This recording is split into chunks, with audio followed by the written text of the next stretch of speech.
My name is Marina, and I live in a small town in the countryside, surrounded by dense and mysterious forests.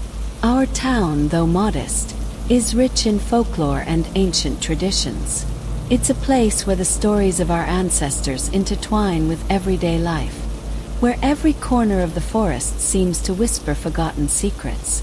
Life here is peaceful, almost like a dream suspended in time. I enjoy walking along the trails that wind through the forest, watching the dance of shadows among the trees and listening to the birds sing. These walks are one of my favorite pastimes, moments when I truly feel at peace. Additionally, I have always had a fascination for horror stories. At night, I often lose myself in the pages of books that narrate dark and disturbing tales, stories that make my heart race and my imagination soar. The town is inhabited by people who, like me, have a strong connection to the land and its traditions.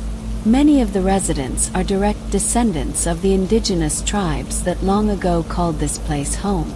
Their stories and legends are passed down from generation to generation, like precious treasures. These narratives often speak of mystical beings and spirits that inhabit the forest, a presence we feel but rarely see. Among my neighbors is Mrs. Johnson, an elderly lady with eyes that seem to have seen much more than any of us could imagine. She is one of the town's guardians of traditions, always ready to share a story about the ancient shamans or the forest spirits. There is also her grandson, Peter, a curious and energetic boy who often accompanies me on my walks. Despite the calm pace of life, there is a certain aura of mystery that surrounds our town. Every noise in the forest, every shadow that moves as night falls, seems to carry a fragment of an ancient legend. And although many consider these stories just part of the local folklore, there has always been a feeling that there is something more, something lurking in the shadows, waiting to be discovered. One afternoon, like any other, I was returning from one of my walks in the forest, appreciating the tranquility and silence that only that place could provide. The sun was beginning to set, painting the sky with shades of orange and pink, when I heard a faint whimper coming from the roadside. Curious and concerned, I followed the sound and found an injured dog lying in the grass. He was covered in dirt, and his eyes expressed deep pain. My heart tightened seeing him in that state.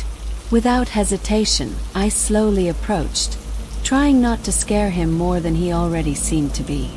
"Hey, buddy," I murmured softly, kneeling beside him. "Are you okay?" The dog raised his head with difficulty, his eyes meeting mine.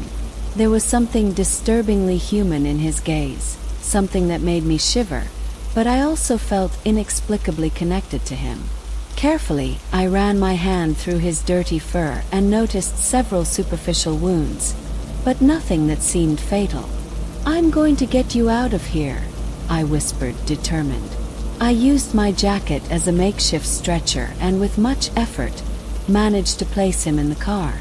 As I drove home, he settled into the passenger seat, watching the road with a gaze that seemed to understand my every move. Arriving home, I prepared a comfortable corner in the living room for him. I cleaned his wounds carefully, speaking softly to keep him calm. "You need a name," I said while stroking his head. "How about Max?" He looked at me again, almost as if he was approving my choice. The next day, I took Max to the town's veterinarian, Dr. Thompson. He was a kind and experienced man who always treated animals with great care. Dr. Thompson examined Max thoroughly, noting every detail. "He doesn't have a microchip," the vet informed me, frowning. "And there's no record of a dog with these characteristics being lost recently." This was strange. How could someone abandon a dog like Max? He was clearly special, with an intelligence in his eyes that I had never seen in any other animal. "So, he doesn't have an owner?" I asked, somewhat relieved and at the same time uneasy. "It seems not," Dr. Thompson replied, scratching his head. But he's a strong dog. With the right care, he will recover completely. I took Max back home, feeling a mix of responsibility and curiosity. Who was he really? And why did I feel there was so much more about that dog than it seemed?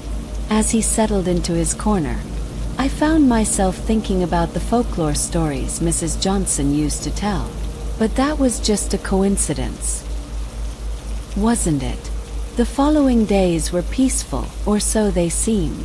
Max quickly adapted to the house, and our connection only grew.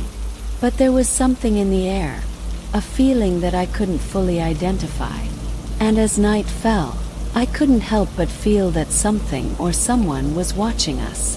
The first days with Max were relatively normal, but soon I started to notice small details that made me uneasy. He seemed to understand much more complex commands than I expected. "Max, get the leash," I would say, and he would bring it precisely, something I hadn't taught him. It was as if he already knew exactly what I wanted. First, I attributed this to luck. Maybe he had a previous owner who trained him very well. But as the days went by, his abilities became more impressive and, in a way, disturbing. Max could open doors by turning handles with his paw and snout, something I had never seen a dog do. He also fetched specific objects, even if I didn't give detailed instructions. One night, while I was reading a book in the living room, he brought my teacup from the kitchen. I was speechless. How did he know which cup was mine? Another thing that bothered me was the way Max watched me. His large, deep eyes seemed to follow my every move with unsettling intensity. There were moments when I felt his gaze fixed on me, even when he was on the other side of the room. Sometimes at night, I woke up with the feeling of being watched, only to find him sitting at the foot of my bed, looking directly at me. Max also seemed to avoid other dogs. During our walks, he completely ignored the other dogs in the neighborhood, who normally got excited to see a new friend. Instead, he kept his distance, observing them with a cold and calculating look. This worried me. I wanted him to fit in, to have a normal dog life, but Max seemed to have other plans. One particular incident made my heart freeze. I was in the kitchen preparing dinner when I heard a noise coming from the living room. When I went to check, I saw that Max had opened the drawer of the cabinet and taken out a knife, which was now on the floor beside him. He looked at me with those unsettling eyes, and for a moment, I felt a wave of irrational fear. "Max, what are you doing?" I asked, my voice trembling. He simply tilted his head, as if he didn't understand my concern. I talked to Mrs. Johnson about Max's behavior, hoping she had some advice. She listened attentively, her eyes full of wisdom and concern. "Animals are sometimes more than they appear to be," she said enigmatically. "They have a connection to the spiritual world that we humans often ignore." I laughed nervously. "Do you think Max is some kind of spirit?" Mrs. Johnson didn't answer immediately. Instead, she looked at me with a grave expression. "Just be careful, Marina. Not everything is as it seems, especially in this town." Her words echoed in my mind. I wanted to believe that Max was just an intelligent and well-trained dog, but each passing day made that explanation harder to accept. There was something strange, something deeply unsettling about him, that I couldn't ignore. As the days turned into weeks, I began to realize that my peaceful life was slowly unraveling. Max's behavior was becoming more erratic, and the feeling of being watched intensified. And although I wanted to believe that all this was just a product of my imagination, a part of me knew that there was something darker and more dangerous lurking. Life in the town began to change subtly but disturbingly. Reports of missing neighbors and mutilated animals started to emerge. The first disappearance was Mr. Carter, an elderly man who lived alone in the house at the end of the street. No one saw him for days. and when the police finally entered his house, they found everything in perfect order, but no clue of his whereabouts. Shortly after, Nancy's cat, my neighbor across the street, was found dead in the yard. The body was horribly mutilated, and no one could explain what could have caused such brutality. The town, which was once a place of tranquility, began to be taken over by palpable fear. Max seemed oblivious to all this, but I couldn't ignore the fact that his strange actions coincided with the beginning of these sinister events. At night, when the silence became oppressive, I heard strange noises outside the house. Branches breaking, stealthy footsteps that stopped abruptly when I tried to locate their origin. One night, I was awakened by a sharp and persistent sound. It was scratching at the back door. I got up from bed with a pounding heart and approached the door, trying not to make noise. When I looked through the peephole, I saw nothing, just the impenetrable darkness of the night. But I knew there was something or someone out there. I returned to bed, but sleep did not come. I lay there, eyes fixed on the ceiling, feeling Max's gaze on me. He was sitting in the corner of the room, his eyes glowing in the dim light of the lamp. There was something deeply disturbing in that look, a mixture of intelligence and something else. Something I couldn't identify. The next day, I went to the market and met Sarah, a longtime friend. She was visibly disturbed, her face pale and tired. "Have you heard about the other disappearances?" she asked in a conspiratorial whisper. "Others?" I asked, surprised. "Who else disappeared?" "Little Tommy and his mother. No one has seen them for days. And some animals too. Dogs, cats. It's like something is hunting them." A chill ran down my spine. I couldn't help but think of Max and the restless nights I had been facing. When I returned home, the tension in the air was almost tangible. Max greeted me, sitting on the porch, his eyes fixed on mine. I felt a wave of irrational fear, but also a growing determination. I needed to understand what was happening. That night, after locking all the doors and windows, I sat in the living room with a cup of tea, trying to calm my nerves. Max was lying at my feet, but there was something wrong in his posture, something that made me feel a sinister presence in the room. I closed my eyes, trying to push away the dark thoughts. But then I heard a whisper, soft and almost imperceptible, coming from Max's direction. I opened my eyes quickly, my heart pounding uncontrollably. Max was looking at me, his eyes glowing with an unnatural light. For a moment, I thought I saw a shadow move behind him, an indistinct and threatening form. The feeling of being watched intensified. I knew I needed to do something to discover the truth before it was too late. The forest, the legends, the disappearances. Everything seemed to be connected in a way I didn't fully understand. But one thing was certain. Max was not an ordinary dog, and as long as he was with me, I knew that the calm and peace I so cherished would be replaced by constant fear and a dark mystery that needed to be unraveled. With the sinister events intensifying and Max's behavior becoming increasingly disturbing, I decided to seek answers. I remembered the stories Mrs. Johnson told about the ancient shamans and the forest spirits. Perhaps there was something more in those legends that could help me understand what was happening. The next morning, I left home with a sense of urgency. I walked to the oldest part of town, where the local shaman, Samuel Gray, lived. He was known for his extensive knowledge of indigenous traditions and his deep understanding of the legends that permeated our region. Most residents respected him deeply, but there were also those who feared him, believing that he possessed supernatural powers. Samuel's house was a small wooden cabin, situated on the edge of the forest. I approached cautiously, feeling a mix of fear and hope. I knocked on the door firmly but respectfully, and waited. The door opened slowly, revealing an elderly man with penetrating eyes and an imposing presence. He looked at me for a moment before giving a slight smile. "Marina, I was expecting you," he said with a soft and deep voice. "Please come in." I entered the cabin, which was filled with ancient objects and tribal symbols. The air was scented with herbs and incense, creating an atmosphere that seemed to be between the real and the spiritual world. Samuel indicated a chair, and I sat down, still trying to organize my thoughts. "You came because of the dog," he stated, more than asked, as he sat down in front of me. I nodded, surprised by his intuition. "Yes, Moksh. He's not an ordinary dog. Strange things have been happening since I found him.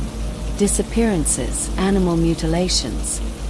And he seems to know things that a dog shouldn't know." Samuel nodded slowly, as if he already expected this. "What you are facing is something very old, Marina. Something that is part of the darkest legends of our ancestors. Have you ever heard of the Skinwalkers?" "Skinwalkers," I repeated, trying to recall any specific story. "I don't know much about them." The shaman took a deep breath, his eyes fixed on mine. "Skinwalkers are malevolent beings, corrupted shamans who gain the ability to transform into animals. They use this ability to deceive and hunt humans. They can take the form of any creature, but often choose to be dogs or wolves, animals that can easily gain people's trust." A chill ran down my spine. The description fit Max disturbingly well. "Do you think Max is one of these skinwalkers?" Samuel didn't respond immediately. Instead, he got up and began to search for something on one of the shelves. He returned with an old, worn book, full of symbols I didn't recognize. He carefully flipped through the pages until he found what he was looking for. "There are signs that can confirm this," he said, pointing to an illustration of a dog with human eyes and a penetrating gaze. "Skinwalkers are intelligent and manipulative. They observe their victims, learn about them, and gain their trust before revealing their true nature." I felt a wave of panic. Everything made sense now. Max's behavior, his disturbing intelligence, the way he watched me. What can I do? How can I protect myself and others? Samuel closed the book and looked directly at me. "Skinwalkers fear certain herbs and sacred symbols. I can prepare a protection for your house, but you will need to be vigilant.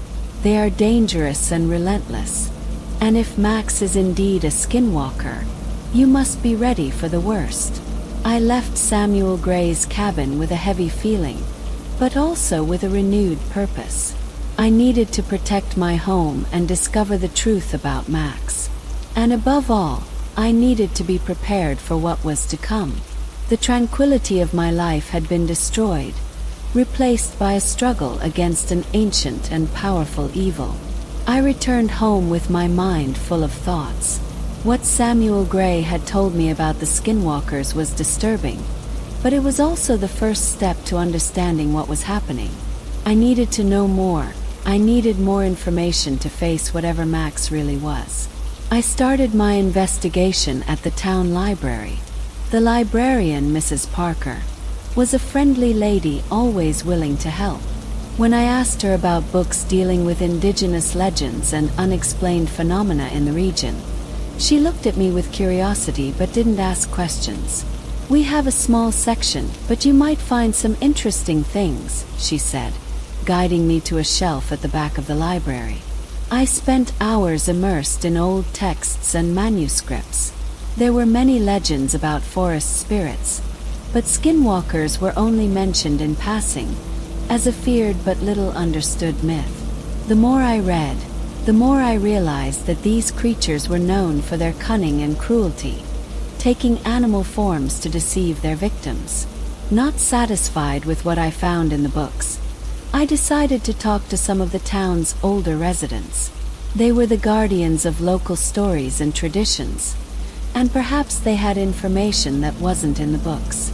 The first person I sought was Mrs. Collins, a woman nearly 90 years old who had lived in the town since she was born. She received me on her porch, her eyes shining with wisdom accumulated over decades. "Skinwalkers," she said when I mentioned the name. "I haven't heard that word in many years. My grandmother used to tell stories about them, but they were always whispered, as if speaking too loudly could attract them." I asked her if she knew of any unexplained events in the region that could be linked to these creatures. Mrs. Collins sighed, her eyes lost in memories. "Many years ago, there was a series of disappearances. People who went into the forest and never returned. Animals found dead in horrible ways. We all knew something was wrong, but we never had proof. The stories of the Skinwalkers were the only explanation that made sense to many of us." I thanked Mrs. Collins for her help and went to the next house. Mr. Hawkins, a reclusive man who rarely left his property, also had stories to tell. He spoke of a harsh winter 30 years ago when several residents disappeared, and the few bodies found were mutilated beyond recognition. "Skinwalkers have always been part of our folklore," he said, his voice grave and marked by time. "But they are not just stories to scare children. They are real, and if they are back, you need to be very careful." These conversations reinforced my fears. There was a pattern, a recurring horror story over the decades. The disappearances, the mutilations, everything seemed to point to the presence of these creatures in our region. And now, it seemed that this ancient threat had returned. I returned home, my mind racing with everything I had discovered. Max was sitting on the porch, as always, watching me with those penetrating eyes. There was something strange in his gaze, something that made me feel a pang of fear. I went inside and locked the door behind me, trying to push away the growing panic. I needed to be strong. I needed to find a way to deal with Max and protect myself and others. I decided to follow Samuel Gray's advice. I scattered sacred herbs around the house and placed protective symbols on the doors and windows. With each movement, I felt the weight of history and legends on me, but also a growing determination. I didn't know how to face a skinwalker, but I knew I wasn't alone. The stories and traditions of my town, the knowledge passed down from generation to generation, were my weapons, and I was determined to use them to uncover the truth and protect my home. Night fell, and once again I felt that familiar unease. I knew that the peaceful days were over, replaced by a fight against an ancient evil. And as I looked at Max, asleep in the corner of the living room, I wondered what the future held and if I would be prepared to face it if my suspicions were true. The nights became longer and darker, and the feeling of being watched intensified each day. Max continued to act in a disturbing manner, and each of his movements seemed to confirm what I feared most. I began to notice how many of the signs described in the legends aligned with Max's behavior. One afternoon, while reviewing the notes I had made during my conversations with the older residents and the books I consulted in the library, a disconcerting truth formed in my mind. Max avoided other dogs, a typical characteristic of skinwalkers, who prefer not to mingle with real animals. He also displayed abnormal intelligence, being able to open doors and understand complex commands without prior training. I began to doubt everything. Every time Max looked at me with those almost human eyes, a chill ran down my spine. I remembered Samuel Gray's stories about how skinwalkers observe their victims, learning about them before revealing their true nature. This explained the intense and calculating way Max watched me. One night, after scattering more sacred herbs and reinforcing the protective symbols, I sat in the living room with one of the old books. The words about the skinwalkers danced in my mind, blending with my own experiences. Doubt and paranoia began to intensify, creating a psychological environment of terror and fear. Max was lying at the foot of my chair, his eyes closed, but I knew he was aware of my every move. I grabbed an old flashlight and decided to inspect the surroundings of the house, looking for any sign of invasion or strange presence. As I walked around the property, I felt my heart beating uncontrollably. Every night sound, every shadow seemed threatening. I returned inside and found Max in the same position, but his eyes were now open, watching me. A disturbing thought crossed my mind. What if he was manipulating my feelings? What if he was playing with me, feeding my doubts and fears? That night, I dreamed of the reports of disappearances and mutilations. I saw Mr. Carter being taken by an indistinct shadow, and Nancy's cat fleeing from a figure that resembled Max. I woke up in a cold sweat, my heart pounding in my chest. Max was sitting in the corner of the room, looking at me with those piercing eyes. The feeling of being watched was unbearable. The next day, I decided to speak with Samuel Gray again. I needed more answers, a way to confirm my suspicions and find a solution. I walked quickly to his cabin, my mind racing with dark thoughts and fears. "Samuel, I need more help," I said as soon as he opened the door. "Moksh, I think he's a skinwalker. All the signs are there, but how can I be sure?" The shaman looked at me with a grave expression. "Marina, skinwalkers are masters of deception. They feed on their victims' fear and paranoia. But there are ways to reveal their true nature." He explained that he could prepare a ritual, a kind of test that would force Max to show his true form. But the ritual was dangerous and required extreme courage and determination. There were no guarantees of success, and failing could mean exposing oneself to even greater danger. I returned home with a mix of hope and fear. I needed to prepare for the ritual, but I also needed to be mentally strong to face whatever was coming. Doubt and paranoia continued to grow, but I knew I couldn't let that defeat me. As I looked at Max, who was lying on the porch, I knew that the moment of truth was approaching, and although the fear was almost unbearable, I was determined to uncover the truth about him and protect my home and myself from any threat. The tranquility I once cherished had been destroyed, replaced by a fight against an ancient and insidious evil. But I was ready to face it, to uncover Max's true nature and finally find the peace I had lost. Determining Max's true nature was essential, but the fear he inspired in me was unbearable. I decided that the safest thing to do would be to get rid of him. Maybe, if Max was really a skinwalker, taking him away from the town could reduce the danger for me and others. The next morning, after spending an almost sleepless night, I planned to take Max far away, as far as possible. I packed a bag with supplies, put on a heavy jacket, and called Max to get in the car. He jumped in without hesitation, his gaze curious but always attentive.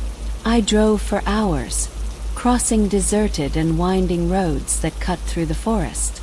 The further we got from the town, the denser and darker the vegetation became. Finally, I found an isolated spot, a place where the trees closed around a small clearing. I stopped the car, opened the door, and let Max out. "Go, Max," I said, my voice trembling. "You're free now." He looked at me for a moment, his eyes fixed on mine, before slowly walking away. I got back in the car and sped off, my heart heavy but determined. However, when I got home, to my horror, Max was there, sitting on the porch as if he had never left. A chill ran down my spine. How did he manage to come back so quickly? I decided to try again the next day, taking him even further. This time, I took him to a remote point by a river, where there were no trails or marked paths. I left him there and returned home, feeling a mix of relief and dread. But the next morning, Max was back, sitting in the same spot on the porch, looking at me with those eyes that now seemed to mock my attempt. Paranoia intensified.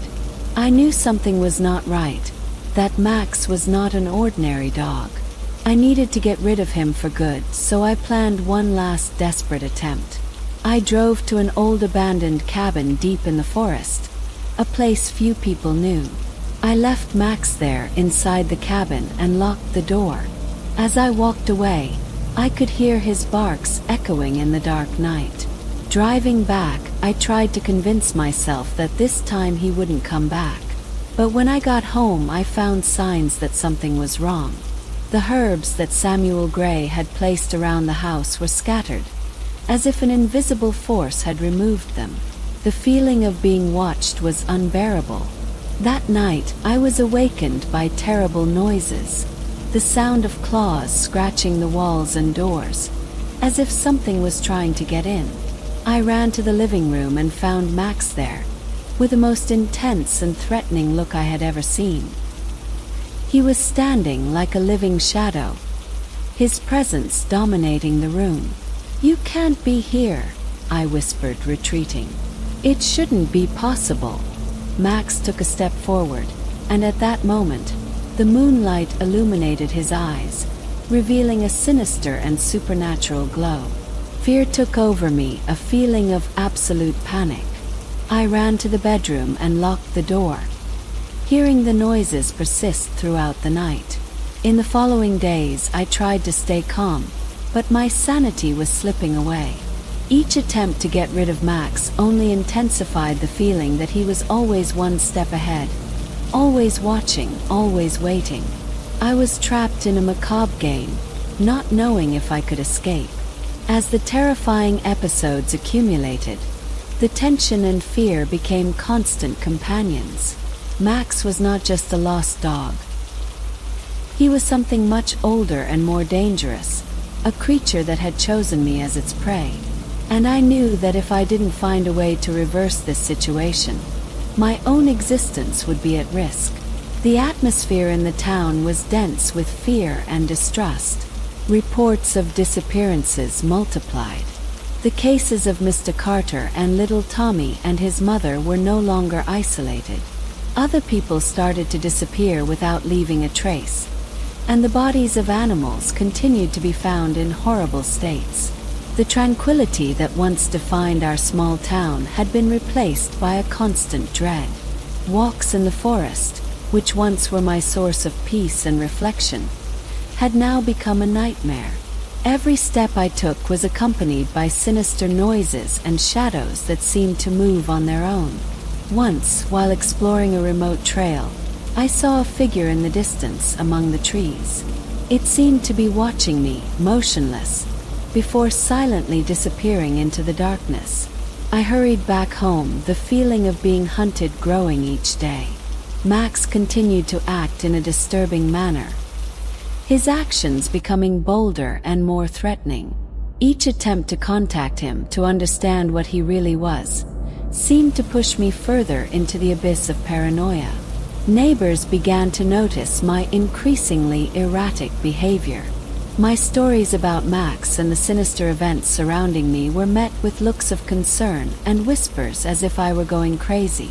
Sarah, my longtime friend, avoided meeting me, and visits to Mrs. Johnson became increasingly rare. I felt isolated, as if drifting in a sea of doubts and fears. One night, I woke up to an agonizing scream coming from the forest. I ran to the window, trying to see something in the darkness, but all I saw were shadows and the silhouette of Max, standing at the edge of the forest, staring intently at me. His eyes glowed with an intensity that chilled me to the bone. He knew I was afraid, and he seemed to feed on it. Later that week, while walking through the town, I heard residents discussing a mysterious figure seen nearby. "She was watching from a distance," said a man with a trembling voice. "She looked like an animal, but there was something human in her gaze." I knew he was talking about Max, or what Max really was. Desperate, I went back to seek Samuel Gray. "The events are getting worse," I said, my voice filled with despair. What more can I do? Samuel looked at me with sadness. The evil you face is ancient and powerful, Marina. You must find the source of its power. Discover what ties it to this place and break that connection. His words echoed in my mind as I returned home. I needed answers. I needed to find the root of the evil that was destroying my life and the town. I spent sleepless nights researching, reading everything I could find about skinwalkers and the ancient legends. One night, while rummaging through an old chest in the town library, I found an ancient map of the region. There were marks and symbols I didn't recognize, but one specific point caught my attention. A cave deep in the forest, a place that, according to the notes, was considered sacred and dangerous by the ancient indigenous residents. I knew that cave could be the key to understanding and combating what I was facing. Afraid but determined, I prepared for the journey. I was aware that the town already doubted my sanity, but I couldn't let that paralyze me. Everyone's fate depended on my courage. Max seemed to sense my determination. The night before I left, he was especially restless, circling the house and making low, threatening noises. I felt that I was closer than ever to uncovering the truth, but I also knew that the journey to the cave would be filled with dangers. I left at dawn, leaving behind the town that had now become a nightmare scene. With the ancient map in hand and renewed determination, I ventured into the forest, ready to face the unknown. The forest was quieter than usual, as if it were holding its breath, waiting for what was to come. The walk to the cave was tense. Every sound of breaking branches or rustling leaves seemed to amplify my anxiety.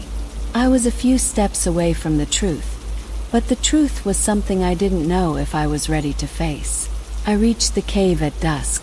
The entrance was a narrow crack between ancient rocks, covered with moss and symbols I couldn't decipher. I took a deep breath and entered, my flashlight casting dancing shadows on the walls. The air was heavy and damp, filled with the smell of earth and something else, something metallic and acrid. I explored the first few meters of the cave, feeling the tension rise. I was about to turn a corner when I heard a familiar sound. Max's low, threatening growl. My heart raced. He was there waiting for me. Max stood in the center of a small chamber, illuminated by the faint light of the flashlight. His eyes glowed with their own light, a disturbing mix of human and animal. I gripped the flashlight tighter, trying to stay calm. "Max, what are you?" My voice came out trembling, echoing off the cave walls. He growled again, and then something incredible and terrifying happened. Max began to transform.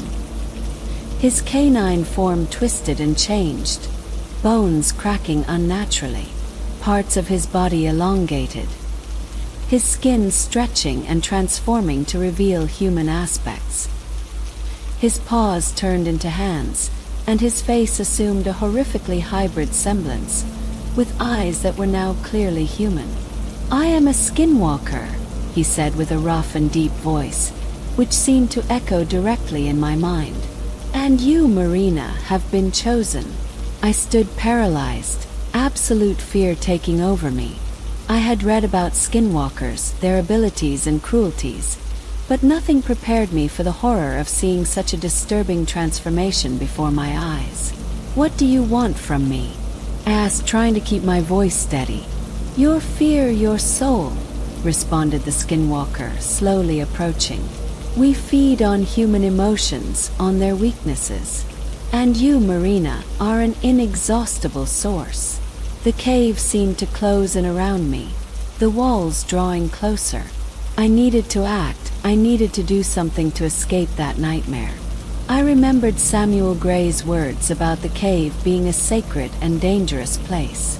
Maybe there was something there that could help me.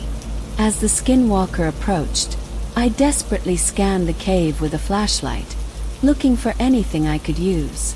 I saw a small stone altar in the corner, covered with tribal symbols. I ran to it, ignoring the creature's screams of protest behind me. On the altar, there was an ancient amulet made of bones and feathers.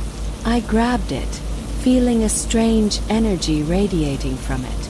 I turned to the Skinwalker, who was now a few steps away from me, his horrendous form still shifting between human and canine. "You can't beat me," he growled, but there was a note of doubt in his voice. I held the amulet tightly and, with a cry of despair and determination, advanced toward the Skinwalker, pressing the amulet against his chest. The creature let out a sharp scream, a sound that reverberated through the cave, as an intense light emanated from the point of contact. The creature began to convulse violently, his form changing and distorting even more. There was a visible struggle between the creature and the power of the amulet. Finally, with a final scream, he said, "You have not defeated me yet, you will pay." Then he disintegrated into a dark mist that quickly dissipated, leaving only silence. I fell to my knees, breathing heavily, the reality of what had just happened hitting me with full force. Max, or what he really was gone temporarily. But the fear and terror he brought were still there, etched in my mind. With all my strength, I stood up and ran out of the cave, knowing I couldn't go back home. I needed to find Samuel Gray, the only one who could help me understand what had just happened and how to deal with the repercussions. The forest was dark and hostile, but I didn't stop. Every sound seemed amplified by my fear, but I kept my focus. After a long and exhausting walk, I finally reached Samuel Gray's cabin. I knocked on the door desperately, and he opened it quickly, as if he already knew I was coming. "Marina, come in quickly," he said, pulling me inside and firmly closing the door behind me. I felt a wave of relief being in a safe place, but I knew the real battle wasn't over yet.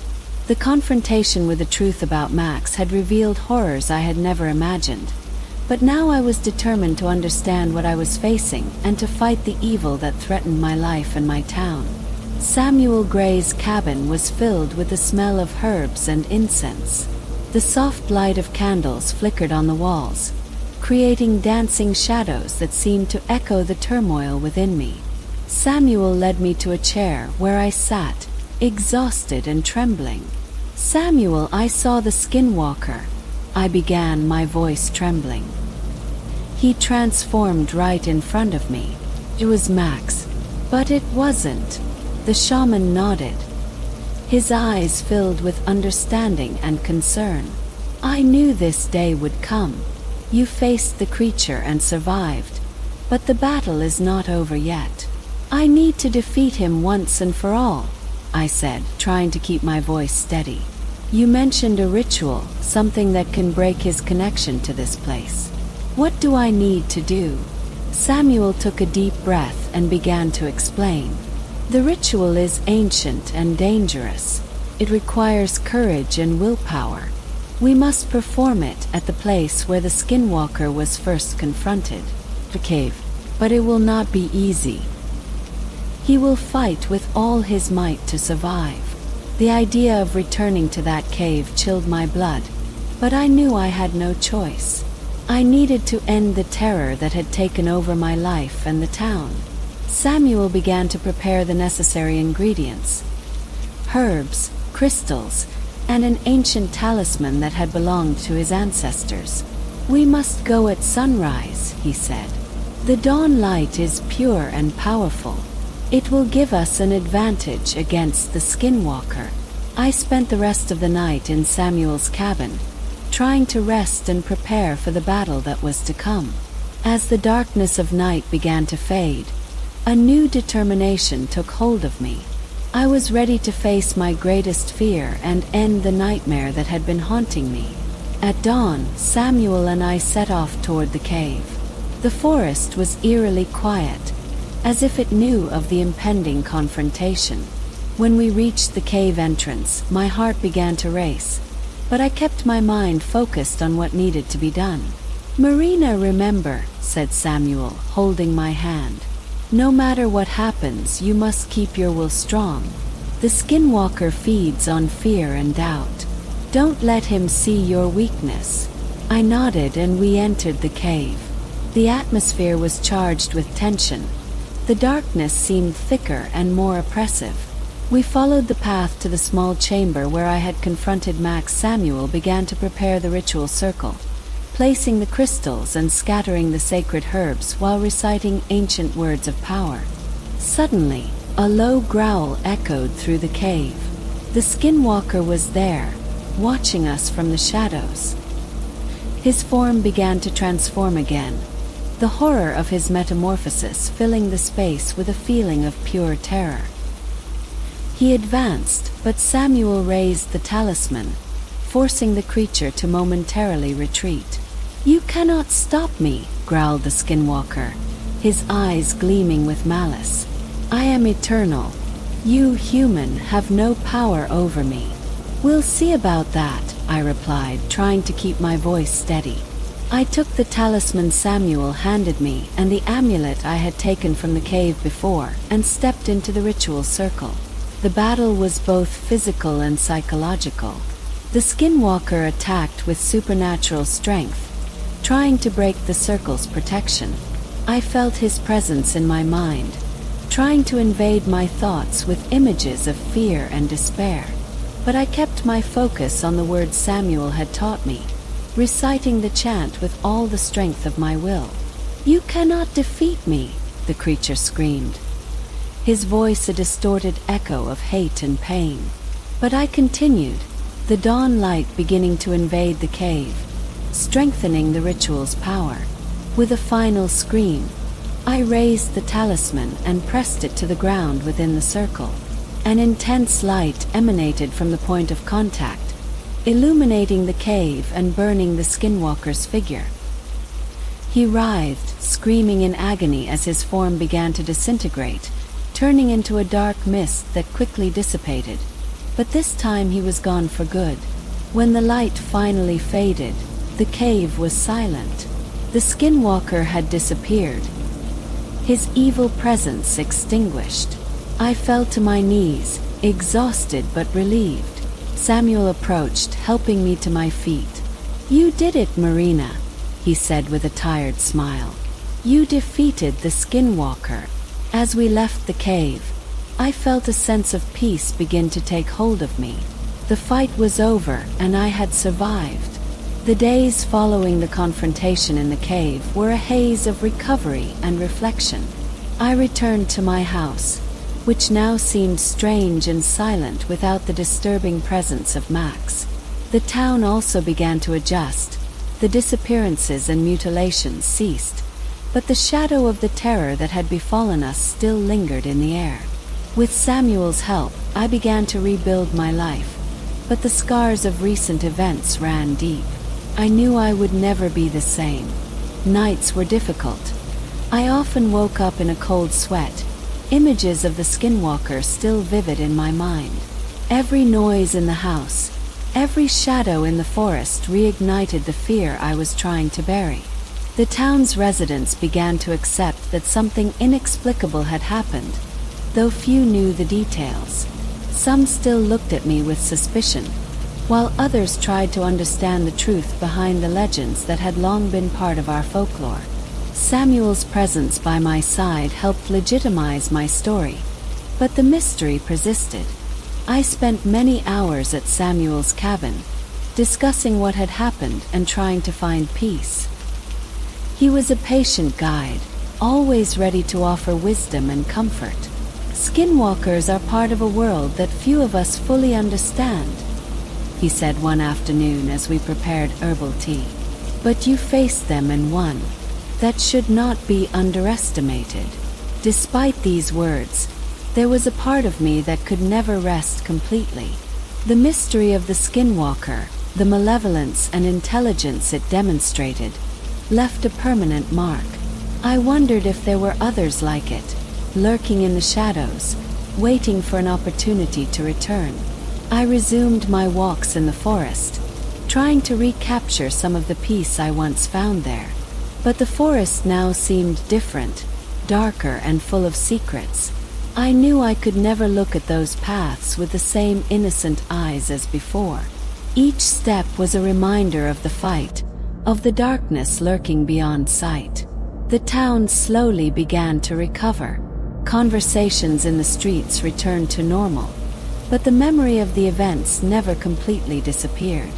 There was a tacit acknowledgement that something dark had touched our lives, and that the old stories held more truth than we wanted to admit. As the months passed, I began to feel stronger, but there was always a shadow of doubt. The fear and paranoia were still there, although more manageable. At night, before going to sleep, I wondered if the true evil had been defeated or just gone dormant, waiting to resurface. The Skinwalker was gone, but the psychological terror it caused left a lasting impact. I knew I needed to move on, but I also knew that the fight against the unknown and the inexplicable never really ended. There was always something in the shadows, something that watched us, tested us, waiting for the right moment. In the end, I realized that the real battle was not just against the Skinwalker, but against the fear it had planted in my heart. I learned to live with that fear, to accept it as part of me but never let it dominate me. And so, as the town slowly returned to normal, I knew that the peace I sought was always within reach but required constant vigilance and courage. And if you like this story, subscribe to the channel and be sure to watch the next story that is now playing on the screen.